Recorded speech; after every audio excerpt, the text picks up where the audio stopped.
I think we're going to begin. So we will start the proceedings. And my name is Charles Cerconi. I'm Associate Dean of Faculty at the Thomas Cooley Law School. And Nelson Miller asked me to be the Master of Ceremonies here at this event. And I'm very pleased to do so.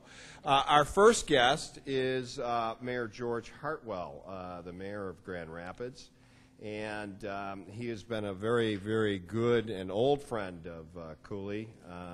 He has supported our efforts here since the beginning. And he actually spoke at the dedication of this building. So without further ado, I'd like to introduce Mayor Hartwell, please. Thank you very much, sir. Well, thank you, Dean Ciccone. It's good to be here, and this is an odd kind of a setup with the post in the middle. You two are able to hide right there. You can sleep, and we can't tell it. My job is welcome, and I want to welcome everybody here. This is you can't tell it by looking north, but we are situated here, right in the center of this incredible triangle of learning. Cooley School of Law here. You can look back and see the clock tower and of Grand Valley State University across the river. If we walk down to the other end of the building, we see, looking south, we see Western Michigan University, and then of course, if you look to the east, you see the Douglas J. Avita Institute, constituting maybe so it's not a triangle, is it? It's a quadrangle, a square, whatever that is.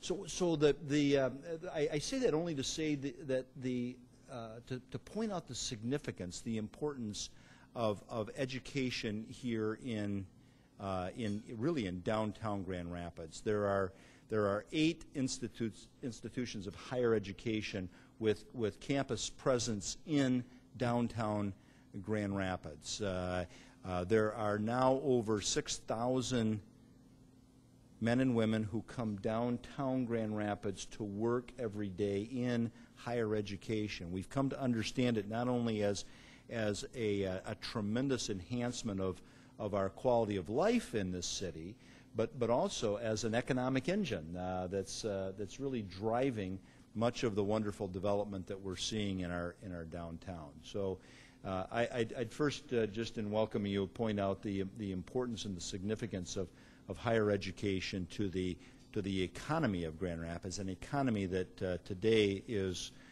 I think fair to say, the envy of most cities in the state of Michigan, and that is in no insignificant part because of the role that higher education is playing. But beyond that, the fact that higher ed is here as a magnet, attracting men and women both in undergraduate and, importantly for this conference this afternoon, in graduate education, to Grand Rapids, where they get their learning. Hopefully they stay here and make their residence here and their professions here in Grand Rapids. But the significance of that for the quality of life of our community. We're a community in a time of transition here in Grand Rapids, from an old manufacturing community to something new, and we're trying to find out, I think, still what that something new is, what it looks like, how it shapes us, and how do we prepare for it.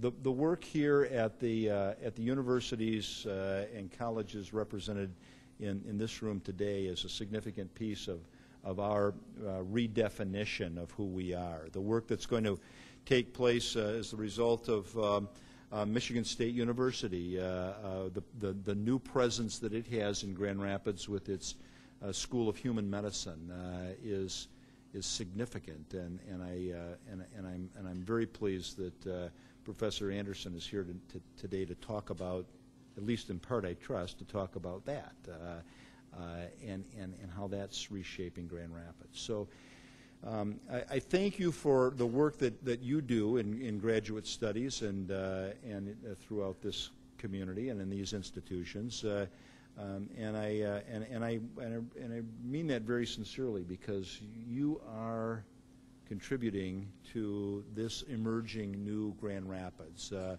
strong Grand Rapids, an important Grand Rapids, a Grand Rapids that I'm proud to serve as your mayor, and a Grand Rapids that is truly leading the way for cities all over this state and indeed in the nation. So thank you for giving me an opportunity, Dean, to say a few words of welcome, and best wishes to you.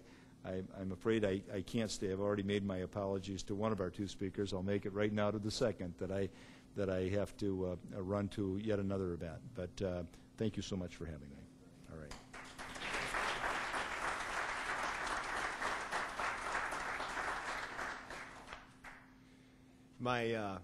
One of my college roommates back in Massachusetts was from Grand Rapids, and I never had seen Grand Rapids at that time, and so he and I used to have a debate about which city was God's country, Buffalo or Grand Rapids. I'm ready to concede that argument to Mr. Van Dorn. Grand Rapids is, and great cities begin with great leadership. Thank you very much, Mayor. We appreciate your presence here. Our next speaker is Dean of Graduate Studies, Karen Clem from Michigan State University, and she has quite a significant challenge here developing the graduate programs here for Michigan State. She has a big project that I'm sure she's going to mention, and we look forward to hearing from her. So without further ado, Dean Karen Clem, please.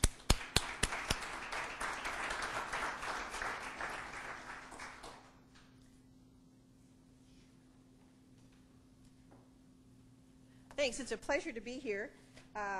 You can tell by my last name, I did grow up on the west side of the state, because I know that, and I'm probably related, if there's any Clem parents in the audience, we are all related, some now 8 generations back. But Nelson asked me to talk a little bit about the societal impact of graduate professional education, and I'm going to touch on that. I think that some of the things are pretty obvious, so I'm going to also give you a grand tour in about 15 minutes of graduate and graduate professional education, so that we have time to spend just talking to each other as we go along. Graduate deans are very fond of making the distinction between graduate education, which is master's education, and PhD education. And there are many types of master's degrees. Michigan State has 17 different kinds of master's degrees. And there are other kinds of doctorates. We have only the PhD at Michigan State, and we also have one in the musical arts.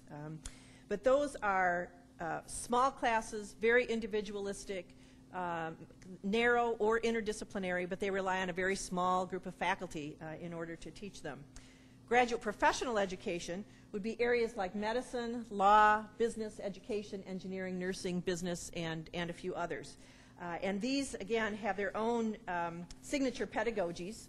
Bill and I were talking about that on the way down here in terms of how we as faculty figure out how to teach students, how we know what they're learning, and how we work to improve the classes that we actually have. Michigan has a lot of both graduate and graduate education in the state. There are 15 public universities, and then there are a whole set of private universities, such as Cooley, such as Van Andel, which now has been granted the ability to grant both master's degrees and PhD degrees. And by my count, by talking to my colleague deans across the state, there are probably more than 50,000 enrolled graduate and graduate professional students, and that's just at the privates, which are the people that I've spent 2 weekends ago, I guess, talking with. And that's a lot of students, and there's a lot of economics that goes along with that, and there's a lot of brain power that goes along with that, spread across the state of Michigan. The University Research Corridor consists of the 3 largest public universities in the state of Michigan: Michigan State, Wayne State University, and the University of Michigan. And between them, they figure that they contribute $12.8 billion of net economic benefit, and that was in 2006, and have created nearly 69,000 jobs in the state of Michigan. We also educate a lot of students who end up leaving the state And if you think about the current economic situation in the state of Michigan, there are probably going to be more students leaving, taking their skills and their brain power elsewhere. So it really, we have a mandate, I think, as faculty to try to get some of that turned around. Would you click that? Thank you very much. The other nice thing about the state of Michigan in relation to graduate education is that the graduate deans, at least of the public universities and also some of the private universities, actually have a group called the Michigan Council of Graduate Deans. We meet annually. Sometimes we meet more than once a year. We spend a lot of time sharing data, so we all know what kind of numbers each of us has. We all know what kinds of programs each of us have. The diversity is enormous across those programs, and one of the nice things for me about that is that if I'm recruiting graduate students or I'm talking to potential graduate students on our campus and they want to stay in the state of Michigan, I know to send them to Grand Valley or to Western or some other institutions that have programs that we don't have. And it's a great group, and I was talking to Nelson about the fact that we might want to think about how we incorporate some of the private universities as well. One of the other things that we're thinking about doing is educating government relations representatives, which each of the public universities has, about the importance of graduate education in the state of Michigan. And then one of our plans is to be able to sit down and talk to staffs or legislators themselves about the importance of graduate education in Michigan. Most of you have heard of the Cherry Commission. The Cherry Commission report is one of many. Most all of the states surrounding the Great Lakes all had a Cherry Commission type report. It was generally a lieutenant governor that actually led that. And each of them came up with some very interesting plans for their states in relation to education. Michigan, in my opinion, did not set its sights very high in terms of wanting an associate's degree, and there were some things related to graduate education in there. But if you look at states like Wisconsin and Minnesota, they set a state standard to try to aim for, which is every citizen having at least a bachelor's degree, a Bachelor of Arts or a Bachelor of Science degree, and then spending a lot more time and investment in trying to upgrade the graduate education potential that they might have. Because if you look around the world, and you can look at the developed countries and you can look at the developing countries, they have figured out, by looking at the U.S., that their potential for growth and their potential for economic development is tied in large part to graduate education. And they are investing huge sums of money in graduate education right now, where we certainly don't see that in the state of Michigan, and we don't necessarily see it across the country as well. These graduate deans also get together to talk about common issues and solutions. We talk about training our teaching assistants. How do we take our graduate students and our faculty who are teaching the undergraduates on our campuses and help them do a better job?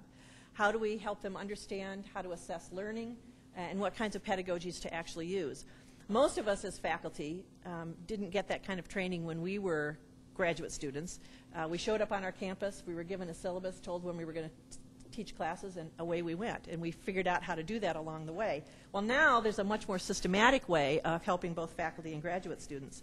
We also talk about issues related to responsible conduct of research and ethical development of scholarship, and also career and professional development in order to help students understand the various kinds of careers that they might have. These data are from the University Research Corridor in Michigan, and you can look up these and lots of other things. But it gives you an idea of the number of degrees, and this, again, is just at the 3 large public research universities, because they're the ones that have this up on a website. The numbers of degrees, more than 26,000, and that's in a year, and that's both undergraduate, graduate, and graduate professional degrees. And you can see the breakdown of all of those. And there's a substantial number of degrees at the master's level, at the PhD level, and also at the graduate professional level. So again, you can work from those and you can figure out the economic impact and just the impact on the quality of our lives in Michigan related to having all these very bright young people around. In the graduate professional arena, you can see the same breakdown here by the 3 large universities in terms of the MD program, which is the program that from Michigan State that's expanding to the Grand Rapids area. Michigan State also has a DO program, which is not offered at either Michigan or Wayne. We also have the veterinary medicine. Michigan State's the land-grant university, and usually vet medicine is offered at land grants. And in fact, Michigan State is the only university in the country that has all 3 medical schools on one campus. The MD school is expanding here, and the DO school is expanding down into southeast Michigan. There are law degrees at each of these institutions as well. Ours is a private law school, but on a public campus. And afterwards, if anybody wants to know how that works, I'm happy to try to explain that. It's a really interesting situation. And it's been actually a lot of fun for Michigan State, and I think a lot of fun for what used to be the Detroit College of Law as well. MBA programs each have, as well as many of the other public universities in the state. MSWs are Master of Social Work, so there's a lot of those degrees as well. Education, engineering, and nursing, you can see. So it's a huge number of students and a lot of effort related to graduate and graduate professional education. Did I skip something here? Yeah. Okay, let me back up here. All right. I want to give you a couple of very broad brushstroke issues related to higher education and related to graduate education. And again, I'm going to offer you websites here that you can take a look at. The Council of Graduate Schools, which is the group of graduate deans, public and private, across the country, which also has members from Canada, from Europe, from the Pacific Rim, Australia, New Zealand, has had a whole set of activities and initiatives based on looking at graduate education and the role that graduate education plays in states, in state economies, for the public good. And there is this set of documents called Graduate Education, the Backbone of American Competitiveness and Innovation. You can find it and you can download the entire thing from the CGS website. And it played a role in working with legislators in Washington, D.C. for the American Competitiveness Act. And in fact, there are things written into that American Competitiveness Act now related to graduate and graduate professional education. There are areas related to research, to innovation, to leadership, to professional science master's degrees, which occur at the public universities in the state. We have them at Michigan State. Grand Valley has them right here in Grand Rapids. And as your mayor talked about, Grand Rapids has become a magnet for a lot of industry, a lot of very bright people, and a lot of higher education. And if you're not familiar with the work by Richard Florida called The World is Spiky, I would highly recommend it, because what he talks about there is really one of the results of having graduate education presence in a city. The more higher education you have in the city, the brighter the people you attract. The more bright people you attract, the more industry you attract. The more industry you attract, the more money you attract, and then the more higher education you attract. It's a very interesting study, and it's different than The World is Flat, which was Thomas Friedman's, which really deals with global higher education and the kinds of connections that most of us in higher education have to the world. And you may not think that you are connected to the world, but you are. And you are through your own efforts here at Cooley in the Grand Rapids area. Certainly all of the public institutions in the state of Michigan are connected in some way to education in the world. And it is becoming more so, not less so. And it's an interesting trade-off and a balance between competition and collaboration between those institutions. I had the privilege this year of meeting with I had a meeting called the Strategic Leaders Global Summit on Graduate Education held in Banff, Alberta. Alberta, Canada funded the entire meeting, paid for everybody to go out there. Talk about a place that has a lot of money. That is a place that has a lot of money. And they have a minister of the province for higher education and strategic planning, and they take higher education and graduate education extraordinarily seriously. Again, there's on the CGS website, there's a set of documents related to a statement of principles that the graduate deans all came up with that really have to do with quality, they have to do with sharing information, they have to do with actually having these kinds of meetings so that people can talk across disciplines and across institutions about how they actually do their graduate education. One other serious issue, thank you, that if you haven't seen this particular document, I would urge you to take a look at it. It is called America's Perfect Storm, and it is a set of research data and results reported by the Education Testing Service, which is a nonprofit that runs, of course, ACT, SAT, GRE, and so on. And what they have done is pulled together a lot of data from the census and other kinds of research. And the concern that they have, and one that they think that higher education needs to be playing a lead role in trying to look at and make sure is out there for people to look at, is what they see as substantial disparities in skill levels among our citizens in the United States that is not shrinking, it is growing. And this is particularly true in reading and math. What they call seismic economic changes in wage gaps, and these are growing, not shrinking, and certainly Michigan, of any state, knows that full well. And the third issue that creates this perfect storm is these very sweeping demographic shifts that we see in our population. And it comes along with less education, lower skills, and an increasing number of immigrants that we need to be paying attention to and getting incorporated into our educational system. Could you go to the next one? So this is the kind of data that you'll find in that report, which when I first heard this about a year and a half ago, I found very sobering. Half of America's adults lack the literacy skills needed for the very century that we are in. And the kind of literacy that they looked at, these levels that you see up here, levels 1 through 5, are related on how people do in terms of prose, so that's reading and writing, documents and whether or not they can interpret what they've read, and also quantitative literacy related to mathematics skills. The number 1 level, which you see there in orange, is the basic skills, and in level 2, which is in the green, are also basic skills. And somewhere around 3/4 of the service sector in the United States has skill levels at 1 or 2. All right? And if you take a look at the chart across the bottom, you can also look at these by racial categories, and you can see that it's much more pronounced in some than in others. Level 3, which is they believe is the minimum needed for the labor markets of today, for the knowledge economy. About 50% of U.S. adults in 1992 were somewhere at level 3 for a few in the 1 and 2, but mostly at level 3. And that has actually dropped. It is now below 50% in terms of people who have the skills for level 3. 5 would be the highest level of degrees. These are generally where people have also advanced degrees, master's degrees and PhDs. So I put this up here mostly so that you get a chance to take a look at this report. I would highly recommend that you do, because I think it's incumbent upon all of us in higher education to start thinking about how we collectively are going to be able to play a role in solving those particular problems.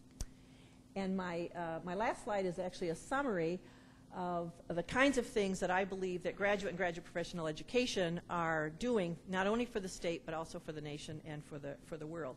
Clearly, there is application of knowledge to solve problems. And we all have a lot of graduate programs, and particularly the graduate professional programs, and that is what they do. That's their forte. That's how we train students.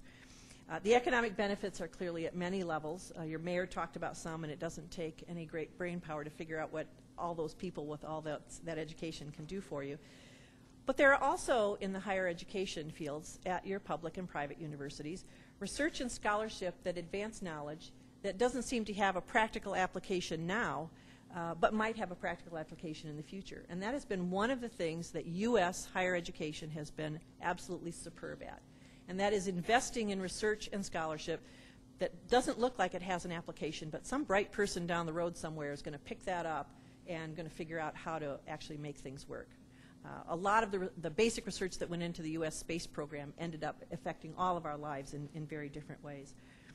And finally, that in the United States, as well as the state of Michigan, a lot of our strategic competitiveness is going to be based on the quality and quantity of higher education we have in the state of Michigan. And I think we ought to be aiming for a higher level of that than the Cherry Commission reported, but it's going to take all of us as educators to help move the state in that direction. Thank you.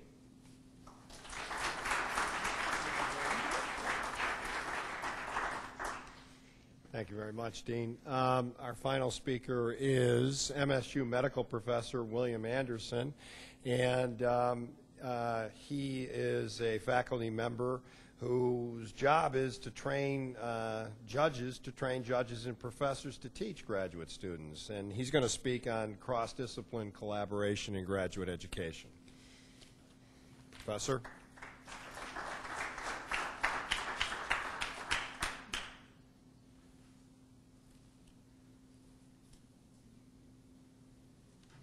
Thank you very much. Good afternoon, everyone. It's a pleasure to be in Grand Rapids again. Normally, when I come to Grand Rapids, I stop up on the hill because one of the things that I do is I work with our medical faculty, our medical residents, and our medical students as we prepare our expansion into our medical school meaning Grand Rapids and MSU. This is actually my second visit to Cooley. Once earlier this summer when I met with Nelson, and I don't know, how many people have not been here before? If you get a chance, poke around, look in some of the absolutely magnificent facilities and a beautiful contribution to graduate education here in Grand Rapids. I'm very impressed with the facilities, but you know what? I'm more impressed with the spirit that I see here. This conference being an example of a willingness to kind of break out of the traditional mold of legal education, the opportunity to try some new things. And Nelson, I thank you and for inviting Karen and I to come and to say a few words. Now, I'm going to try something today that I've not done before. Actually, I'm going to try three things. Number one, I'm going to try to stay behind the podium. And that's a bigger challenge than you can imagine. Number two, I'm going to try to stay on time. And so I have with me my Casio watch, which is accurate to the 100th of a second, and to help pace me. And number three is I'm going to use a remote. So if I start to twitch and we get about 6 slides ahead, you'll understand and hopefully have some compassion. Nelson asked if I would be willing to address the topic of collaboration. And it's actually something that we've been taking a look at within my job at Michigan State University as it relates to collaboration among colleagues within a discipline. And we'll spend a little time talking about that, but we're also going to spend more time taking a look at what we call interdisciplinary collaboration, because I think you all here in Grand Rapids have a wonderful opportunity to take a look at the possibility of collaborating across institutions, across disciplines, or perhaps even within an institution. It's not easy, but the rewards, I think, are pretty astounding. When you have gray hair, you can talk about back in the day, all right? And back in the day, the professions that I know a little something about, that being lawyers and country doctors, were prepared primarily to function as solo practitioners. And what's happened today is that professionals do in fact work in teams. I know in healthcare we talk a lot about the delivery of interdisciplinary healthcare that involves not only physicians but nurses, pharmacists, social workers, and other groups. And the same with attorneys. Attorneys work in firms but also have others that assist in the delivery of justice and law.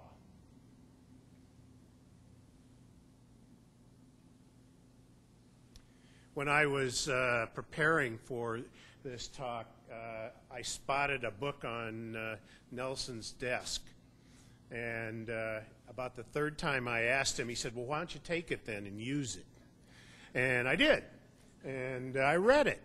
And it's called Educating Lawyers. It's a report from the Carnegie Commission that takes a look at some innovative and creative ways of doing legal education.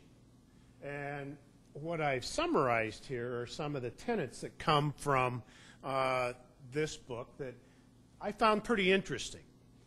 There's the ones that you would quite honestly expect to find: fundamental knowledge and skill in the law, capacity to engage in practice. But there's some other things that are in here that are new and different, and I think present some interesting challenges, not only to the legal profession, but to all of us. And that is to make judgments in an era of uncertainty, learn from your own experience, or something we call self-reflective practice, and then participating in a responsible and effective professional community. And I thought, well, that's pretty slick. And I said, you know, I remember reading something like this for the medical profession, and here it is. And that is, it comes from the Accreditation Council for Graduate Medical Education, and these are their guiding principles or tenets. We call them core competencies. And generally, you'll see a snarl that kind of goes along with that, but, you know, we're working on that. The core competencies of the physicians of tomorrow are obviously competent patient care, medical knowledge, practice-based learning and improvement. But here again, we get into some new areas of interpersonal and communication skills. Can you imagine that, a physician with interpersonal and communication skills? Incredible thought. The notion of professionalism, and then what we call system-based practice. Again, this is delving into new domains and new areas. And if I can summarize a lot of that data, both professions now stress not only competence, but also a commitment to public service and to reflective practice. And so I asked myself a question. I said, Bill, what if, here we go, does it make sense for healthcare professionals and legal educators to consider collaborating in the preparation of new professionals? In other words, does that make sense at all to have two very traditional disciplines collaborate together? And so with that, I went back to the literature, and I addressed two other questions, and that is, what do we know from the literature about collaboration between and among colleagues, either within a discipline or across disciplines? And then the big kahuna here, which is, what do we know about interdisciplinary collaborative educational efforts? And what I'm going to share with you are just a couple of thoughts that I've gleaned from the peer-reviewed literature mostly. But I want to ask you as we go through these to think about, there's a lot of experience in this room, and to think about your own experiences at attempting to collaborate and what's worked and what's not, especially when we get to the area of interdisciplinary collaborative education, because that's a tough thing to do. Just to make sure we're talking about the same thing, when I talk, well, actually, when Wood and Gray talk about collaboration, they're saying that what that means are two or more professionals working together on some common intellectual endeavor, typically creative in nature, meaning something new. And when we talk about interdisciplinary collaborative education, or ICE, those are groups of learners from different disciplines or professions that learn or attempt to learn something new together. So those are the terms, at least the way I'm going to use it. So here, let's go back to that first question, and that is, well, what do we know about collaboration between and among colleagues? Well, it's pretty clear that it works. In looking at a mountain of literature, the literature on collegial collaboration is pretty doggone impressive. And in fact, if, as one of the articles said, if you want one predictor of an individual's success, you ask them the following question: tell me about your colleagues.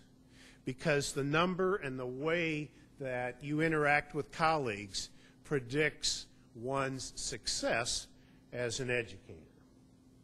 What are some of the other benefits? Higher satisfaction has been documented with those who have a colleague network.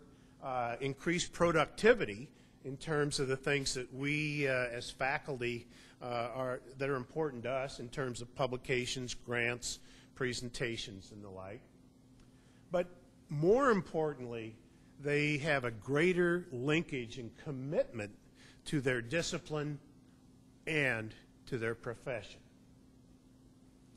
And it also serves as one author said, it provides a career-enhancing function, not unlike a peer mentor.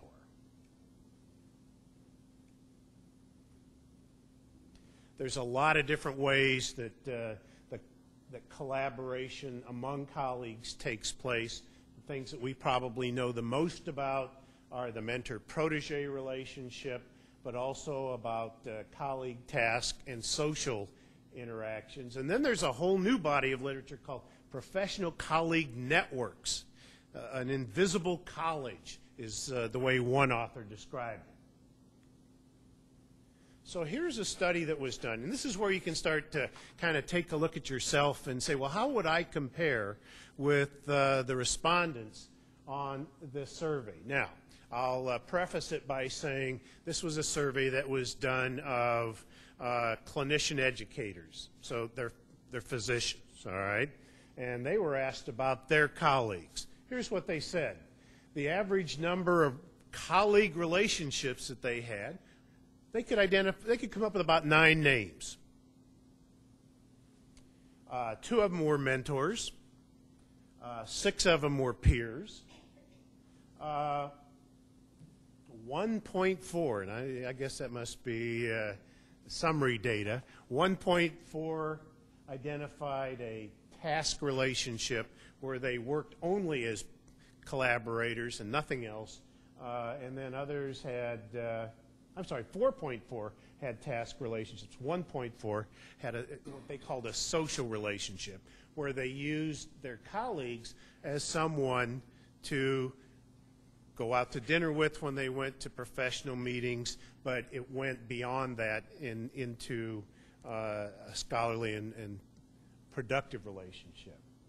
70% reported that their colleagues had been important and that women, Asians, and black faculty reported fewer colleagues. So that's something the literature tells us about the relationships among faculty as colleagues. So, summary, what do we know about it? Well, it works, folks. The literature's pretty clear that if one of the things that you wanted to do to increase the productivity of faculty and also hopefully increase their commitment would be to encourage collaboration, not only in scholarly activities, but in teaching activities as well.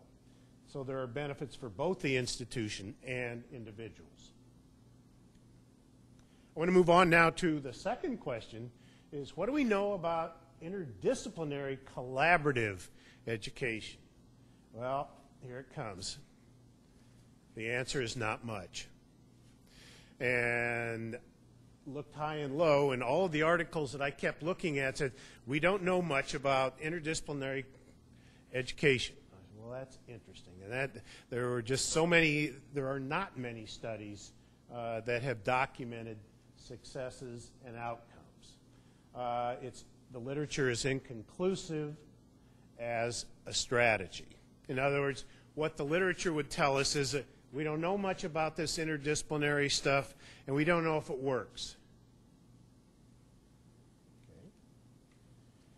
Okay. And the reason is it's impossible to measure outcomes over a long period of time. I'll tell you this, though, it's very popular. If you do a Google search, and I love to do a Google search. That's my new search engine at the moment, Google Scholar. You'll come up with a lot of citations. And it's in all of the literature, not only law and medicine, but in all of the disciplines that are taking a look at the topic of interdisciplinary collaborative education. And here's the good news. While we can't document it with research data, we have learned some things. As one of my colleagues calls it, error and trial.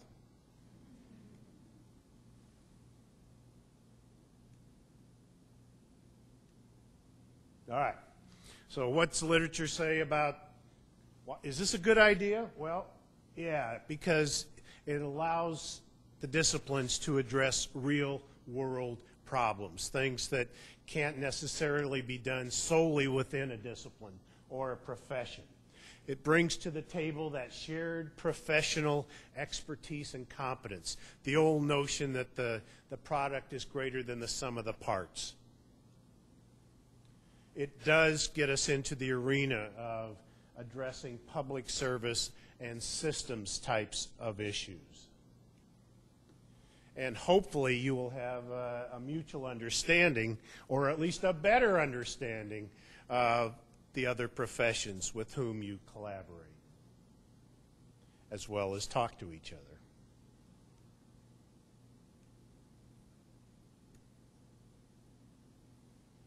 I think I'm running out of battery, and I'm also running out of time. So why is it, what's difficult about making interdisciplinary collaborative education? Why is that a hard thing to do? Well, first of all, you've got to overcome a huge barrier that we call professional socialization. Doctors are socialized as doctors. Attorneys are socialized as attorneys. Nurses are socialized as nurses. And it's a difficult challenge to ask them to break out of that mold and to assume a new role as a member of an interdisciplinary team. Another reason that the literature points out is that rarely is there a motivation to change. What this represents is something that is an add-on to some of the current things that we do in the preparation of our graduate and professional students. It doesn't replace anything. It's somebody else's idea to add this on as an extra experience. And so there's not necessarily a huge motivation to change. And, of course, we as faculty don't like change very much. And we have our PowerPoint slides, we have our syllabi, we have our handouts asking us to become part of an interdisciplinary effort gets us out of our comfort zone. A little fear and a little concern there. And where do we turn for validated models? The literature can't provide us with any, so we get to make them up as we go along, perhaps. And probably the thing that I saw that I was most impressed with was the need for a leader or a champion.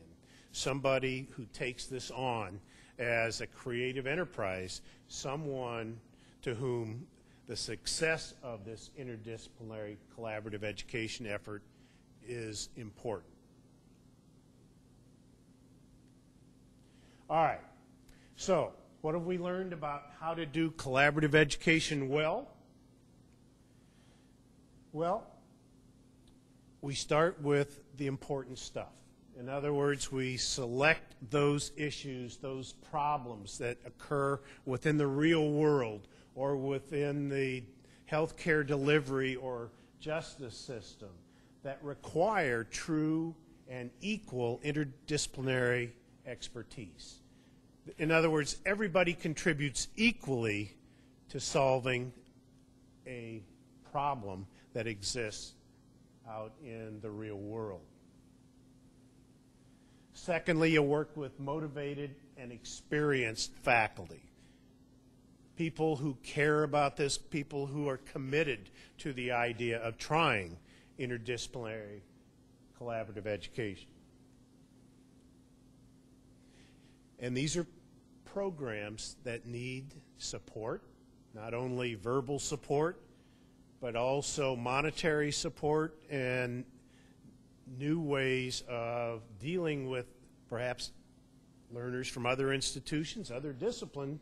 And so we need to figure out how to make sure that everyone is rewarded equally. And then finally, this is not a skill that we faculty members come with. This is kind of new and kind of threatening to us, and that involves training faculty, and as some authors would even say, training learners in how to be an effective participant in this new type of educational enterprise. And then finally, one of the things that, boy, and this comes from me, by the way, is when you all begin and implement interdisciplinary educational efforts, plan to assess it and disseminate it. Because first of all, you would be amazed at how little there is that documents effective outcomes and programs. All right. So, summary, what do we know about interdisciplinary collaborative efforts? I'm going to read you a quote. Hopefully I'm going to read you a quote. It says, interdisciplinary collaborative education is essentially an interpersonal process that requires the presence of a series of elements in the relationships among professionals in a team. These include, number one, a willingness to collaborate, number two, trust in each other, three, mutual respect, and four, communication. These conditions are necessary but not sufficient in complex systems because professionals on their own cannot create all the necessary conditions for success. Organizational determinants play a critical role, especially in terms of management capabilities and strong leadership. So if you take home that message that it is possible, but it does require effort, then hopefully I've done my job. And hopefully you're not like my friend Skylar here. For those of you in the back that can't see it, it says, there, Skylar, do you understand interdisciplinary collaborative education now? And Skylar says, no, but I'm confused on a much higher plane.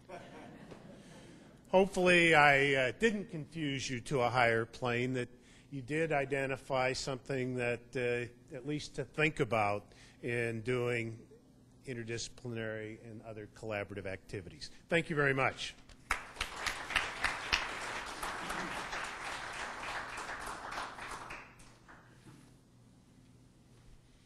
Thank you, Professor Anderson. And in the spirit of communication, trust, and collaboration, we have some